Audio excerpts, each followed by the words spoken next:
Buenas tardes, mi nombre es Melina Quintero Santos, abogada especialista en Derecho Administrativo, magíster en Derecho y actualmente estudiante de cursos válidos para el doctorado en Derechos Humanos de la Universidad de Buenos Aires, Argentina. A continuación les voy a hablar un poco sobre la esterilización forzada como hecho victimizante dentro del conflicto armado colombiano. Debido a la presencia constante de grupos armados al margen de la ley, Colombia es considerado el país con el conflicto armado interno activo más longevo en toda la zona del meridiano sur del continente americano. Los delitos consumados por esta organización delictiva al margen de la ley impactaron en diversas regiones del país, llegando a infundir terror y dejando víctimas en gran parte del total de los departamentos del territorio nacional. Es así como surge la esterilización forzada como una marca que se originó en el conflicto armado colombiano y que se perpetró en diferentes mujeres. Violencia de género en el conflicto armado, estadísticas y normatividad.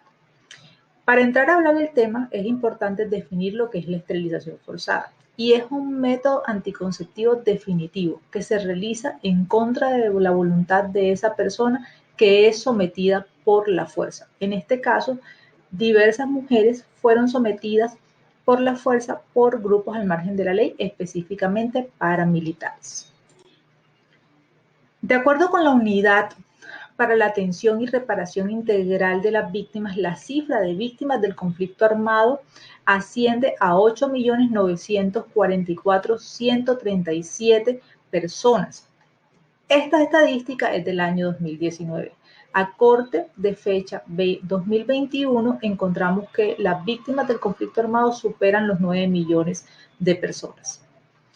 Cerca de 995 millones de víctimas son mujeres, superando el índice de víctimas de sexo opuesto y coronando los delitos sexuales como los de mayor ocurrencia y menos reconocimiento. El orden del bien jurídico afectado es de 3.262 delitos contra la libertad y la integridad sexual y 255 lesiones físicas y 477 lesiones personales psicológicas que se registran contra la población en el marco del conflicto armado en la zona territorial del departamento del Magdalena. Las mujeres víctimas de la guerra y el conflicto armado alrededor del mundo reconocidas pero no reparadas. Las mujeres víctimas del conflicto armado colombiano.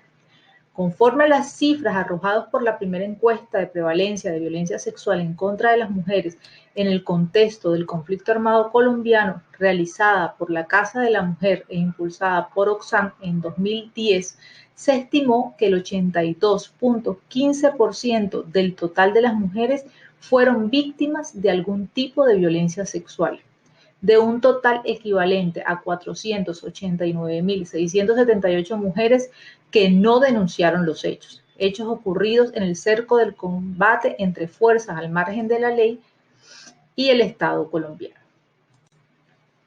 Derechos sexuales y reproductivos.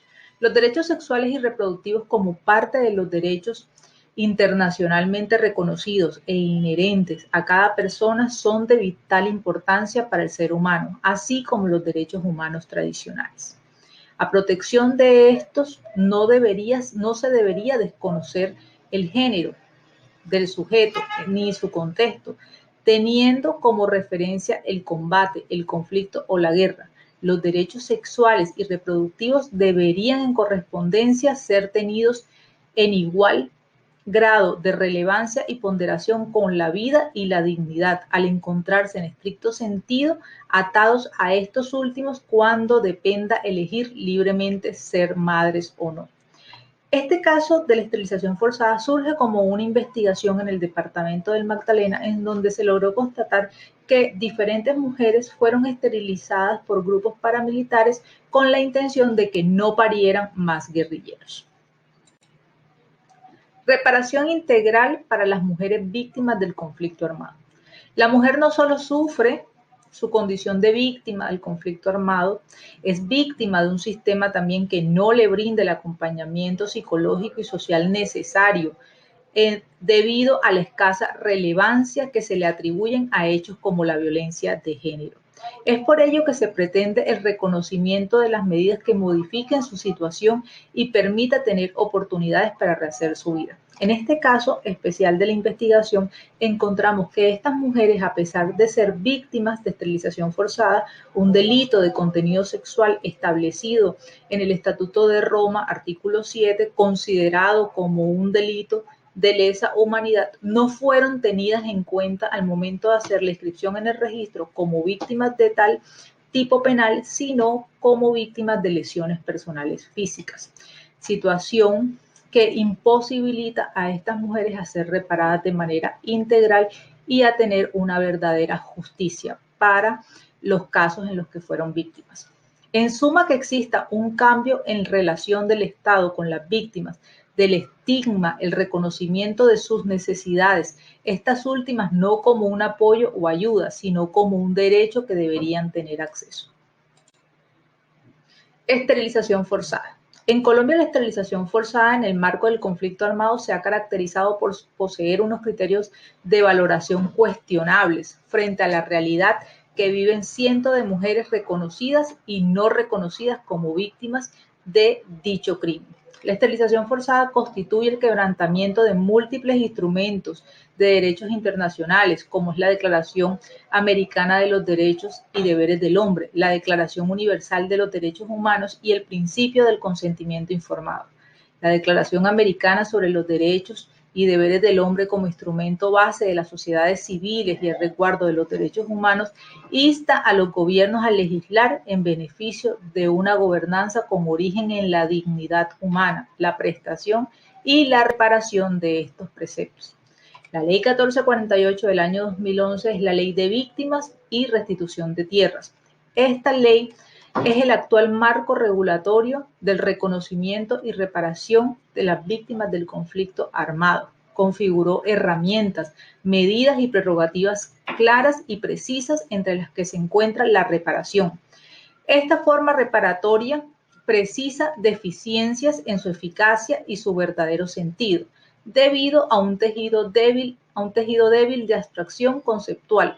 En otras palabras, no se ve de manifiesto el amplio campo recorrido por el derecho internacional humanitario sobre reparación integral por vía administrativa. Como lo habíamos dicho anteriormente, estas mujeres, al ser consideradas como víctimas de lesiones personales físicas y no de delitos de contenido sexual, evidentemente no van a poder acceder a una verdadera reparación administrativa. La Unidad Administrativa Especial para la Atención y Reparación Integral a las Víctimas, en desarrollo de su proceso clasificatorio, escucha los hechos sufridos por las víctimas, brinda la atención primaria que la unidad administrativa debe proporcionar y, posterior al análisis de los hechos narrados, de acuerdo con lo establecido en el artículo 155 de la Ley 1448 del año 2011, se determina si son o no extemporáneos los hechos narrados y se encasillan en un tipo penal afín. En este caso, una vez que las mujeres relataron los hechos de la esterilización forzada que sufrieron, fueron encasilladas dentro del tipo penal de lesiones personales físicas, imposibilitándolas de acceder a una ruta especial y tratamiento psicológico por parte de la unidad de víctimas. La mujer como víctima en el escenario del conflicto armado interno se puede distinguir por ser una mujer rural, dentro de un margen de pobreza y vulnerabilidad. Por ello son más susceptibles de ser revictimizadas, porque ya el solo hecho de haber sido esterilizada dentro del margen del conflicto armado y a su vez no contar con una verdadera institución que proteja sus derechos y que determine efectivamente el hecho victimizante por el cual fue víctima, la hace más vulnerable. Por ello, son más susceptibles a ser revictimizadas, siendo víctimas de delitos no excluyentes entre sí, como el desplazamiento forzado, homicidios de descendientes o ascendientes y los delitos sexuales. Muchísimas gracias.